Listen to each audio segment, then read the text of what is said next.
और जब हम देश की बात करते हैं तो हमको देश की राजनीतिक संस्कृति को समझना पड़ेगा। और देश की राजनीतिक संस्कृति ऐसी कभी भी नहीं थी।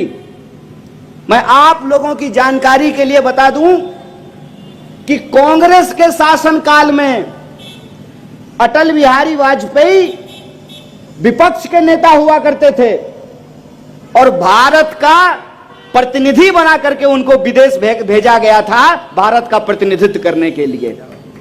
और क्या आज की हालत है कि सरकार के सबसे परफॉर्मिंग मिनिस्टर हैं नितिन गडकरी साहब, उनको कमेटी से भगा दिया गया है। आज मैं आ रहा था तो एक पत्रकार ने हमको पूछा कि दिल्ली में सीबीआई का रेड हो रहा है। हम बोले नया क्या हो रहा है? अरे आज इसके घर हो रहा है, कल उसके घर हो रहा है।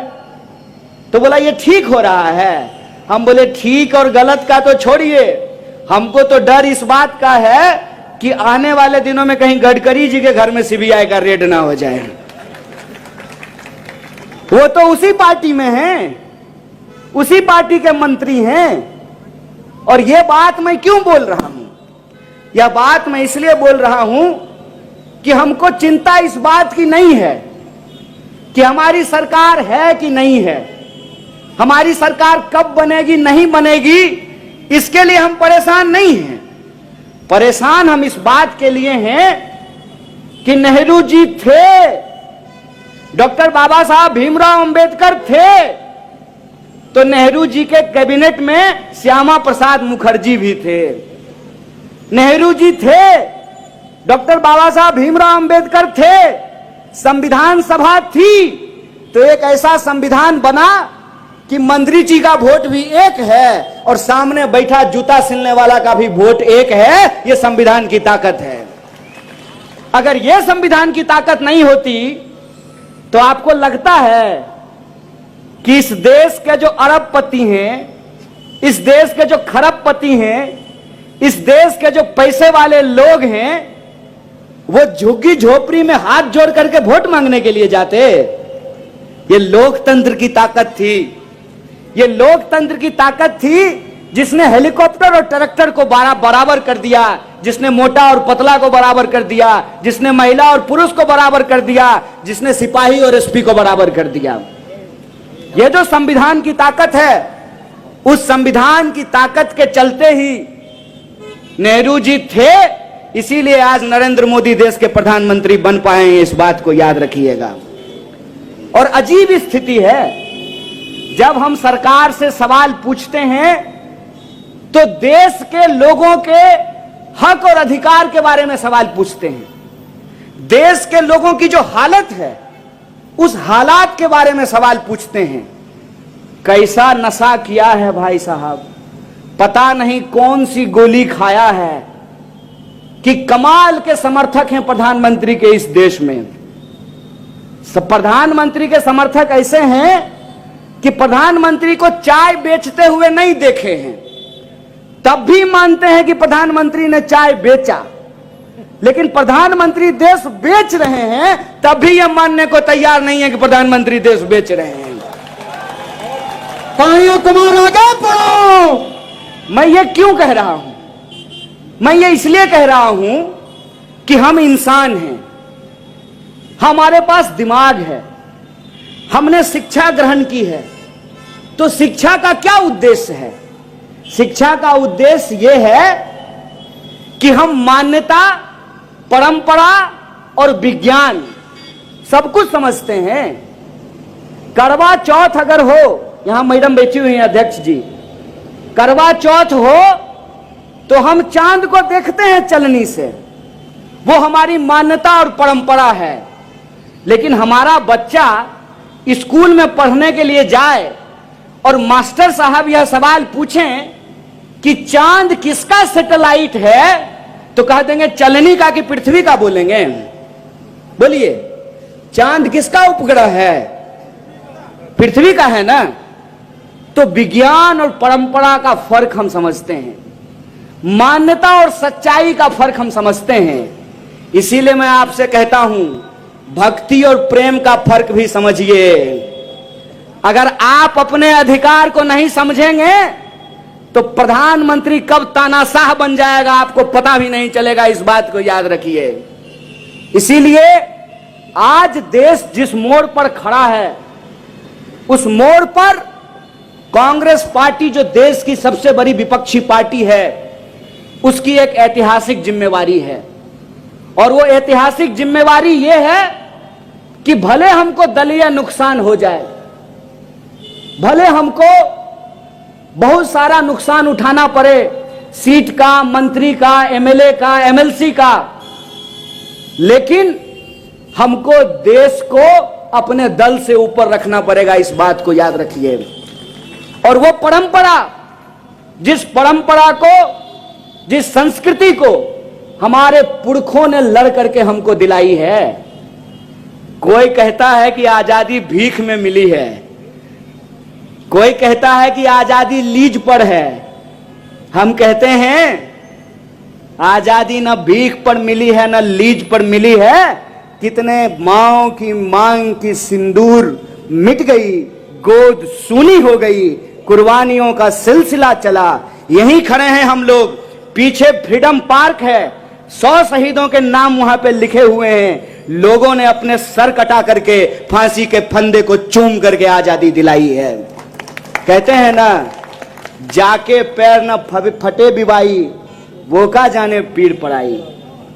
जो देश की आजादी के लिए लड़े नहीं, देश की आजादी के लिए अपनी जवानी कुर्बान नहीं की, जिनकी माओं के गोद सुनी नहीं हुई, जिनके बहनों की मांग की सिंदूर नहीं धुली, उनको नहीं पता कि आजादी क्या होता है। हम उस संस्कृति से आते हैं। हमको एक बार एक दोस्त ने पूछा कि आजादी में किस तरह के लोग हिस्सा लिए। हम बोले आजादी में 2 तरह के लोग हिस्सा लिए। हम आजादी में भाग लिए और आरएसएस वाले आजादी से भाग लिए। और मैं और से का फर्क तो हम पहले भी बता चुके हैं। जब मैं आ रहा था और हमको हमारे कांग्रेस के कुछ वरिष्ठ नेता फ्रीडम पार्क दिखा रहे थे, तो मेरे मन में वो आजादी वाली बात याद आ रही थी। जब हम आजादी की बात बोलते थे तो यही लोग व्हाट्सएप पे आपसे पूछते होंगे कि किस चीज से आजादी चाहिए, क्यों आजादी चाहिए, देश तो आजाद हो गया है, फिर आपको किस बात की आजादी चाहिए।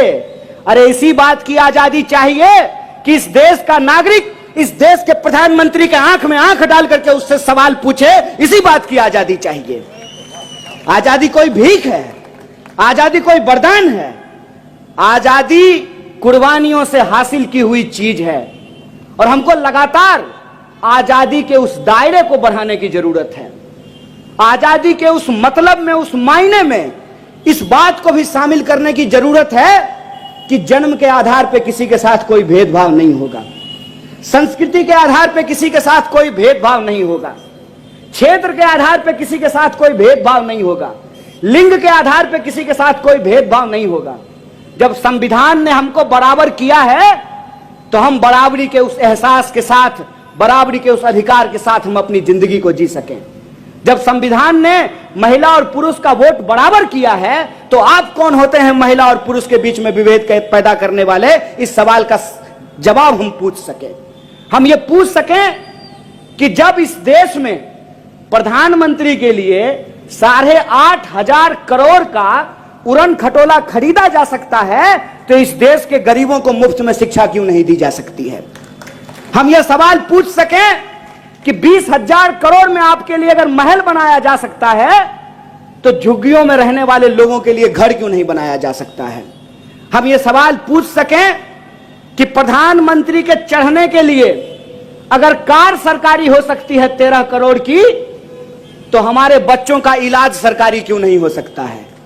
यह जो देश की समझदारी है, उस समझदारी को, आजादी के उस एहसास को एक आजाद नागरिक की तरह आजाद देश में उस आजादी को सेलिब्रेट करना चाहते हैं। इसीलिए हमने कहा था देश से नहीं, देश में आजादी की बात करते हैं। और इसीलिए मैं कहता हूं कि हम देश की आजादी में भाग लिए थे और वो देश की आजादी से भाग लिए थे, इस बात को याद रखिएगा। और मैं नागपुर के लोगों को विशेष धन्यवाद देना चाहता हूं। नागपुर के वो नौजवान जिन्होंने एक दिन थाना और मुख्यालय पे जाकर के झंडा फहरा दिया, और आज हालत देखिए कि हर कार्यालय पे झंडा फहराया जा रहा है। आप लोग विशेष धन्यवाद के पात्र हैं। जो कहते थे 3 तिगारा काम बिगाड़ा, तिरंगा झंडा नहीं कहते थे मानेंगे, कहते थे ये जो 3 रंग होता है हमारी मान्यता के हिसाब से अशुभ होता था। आज वही लोग जो एक रंग आपके ऊपर थोपना चाहते थे, आपके बहुरंग को स्वीकार कर लिया है। इसके लिए हम आपको बधाई देना चाहते हैं, आपको धन्यवाद करना चाहते हैं। इसीलिए हमारी जो लड़ाई है वह लड़ाई महज कुर्सी की लड़ाई नहीं है, वह लड़ाई महज सत्ता की लड़ाई नहीं है। हम बार बार जिस भी जलसे में जाते हैं, जिस भी गैदरिंग में जाते हैं, जिस भी मंच पे जाते हैं, हम इस देश के लोगों को यही कहते हैं कि आज के समय में यह लड़ाई 2 सोच के बीच बन गई है। एक वो लोग हैं जो देश को बेचना चाहते हैं, आप वो लोग बन जाइए जो देश को बचाना चाहते हैं। बचाना चाहते हैं कि नहीं चाहते हैं? चाहते हैं ना? तो पूरे आत्मविश्वास से सत्य और सत्ता की इस लड़ाई में सत्य का दामन थामिए और इस बात को याद रखिए, आपकी संख्या कितनी भी कम क्यों ना हो, चाय की दुकान पर, व्हाट्सएप ग्रुप में, ऑफिस में, बस में, ट्रेन में, खेत में, खलिहान में एक अकेला सच अगर खड़ा हो जाए तो 100 संगी गीदड़ भाग खड़े होंगे। इस बात को याद रखिएगा, सच के साथ खड़े रहिए। आजकल कई बार लोग झूठ का सहारा लेकर के शेर बनने की कोशिश करते हैं, तो मैं उनको कहता हूं, अव्वल तो ये कि शेर जो है वो 2 ही जगह रहता है, या तो चिड़ियाघर में या जंगल में।